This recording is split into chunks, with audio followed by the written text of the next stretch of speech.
dividen, maksudnya kita beli saham di pasaran saham Bursa Malaysia yang memberikan dividen yang banyak dan kerap dalam setahun. Kemudian kita tunggu sehingga dividen tu dibayar kepada kita. Game dividen adalah kena kumpul unit saham tu sebanyak yang mungkin. Lagi banyak unit saham kita pegang, lebih banyak dividen yang kita akan dapat. So waktu-waktu sekarang ni, apa yang sesuai adalah yang kita buat adalah, saya percaya kita boleh beli saham-saham yang memberikan dividen yang banyak dan fundamentalnya intact, masih lagi menjalankan perniagaan yang menguntungkan. So kita beli kumpul saham-saham dividen ni dan beli sebanyak mungkin pada waktu-waktu diskaun ataupun waktu-waktu yang murah macam ni. Ini adalah strategi yang membolehkan kita untuk menjana banyak keuntungan, khususnya melalui dividen. Peluang macam ni tak datang selalu. Bukan waktunya yang pasaran saham diskaun 30%, 50% sampai macam ni. Counter-counter saham yang fundamentalnya bagus tapi harga sahamnya murah. Kita sentiasa menantikan waktu-waktu macam ni, dan inilah peluang yang ada dalam pasaran saham pada waktu-waktu macam ni. Okay?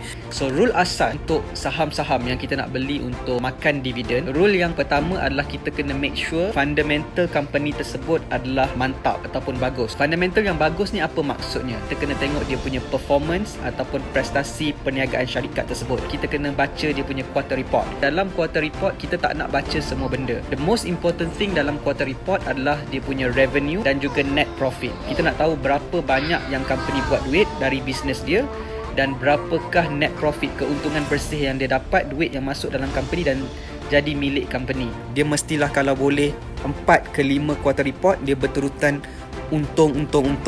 Dan kalau boleh keuntungan tersebut meningkat daripada quarter ke quarter. So itu adalah contoh ataupun kriteria syarikat yang fundamental dia bagus. So yang kedua adalah kita kena tengok buy history dia. Dia memberikan dividen yang banyak dan kerap dalam setahun. Maksudnya kita nak tengok previously daripada beberapa tahun lepas sehingga ke tahun terkini, berapa banyak dividen yang dia bagi. Contohnya ada company yang bagi dividen 1 kali setahun, ada yang bagi 2 kali setahun, ada yang bagi 3 kali setahun, ada yang bagi 4 kali setahun. Ada juga company yang tak bagi langsung dividen. Jadi benda ni, data ni sangat penting untuk kita tahu sebelum kita decide beli apa-apa saham untuk kita melabur, untuk kita makan dividen. Dan saya nak share dengan anda satu tips malam ni, macam mana kita nak make sure harga saham dia okey, dividen dia bagi banyak. So tipsnya adalah dengan membaca data. Satu data namanya adalah dividend yield.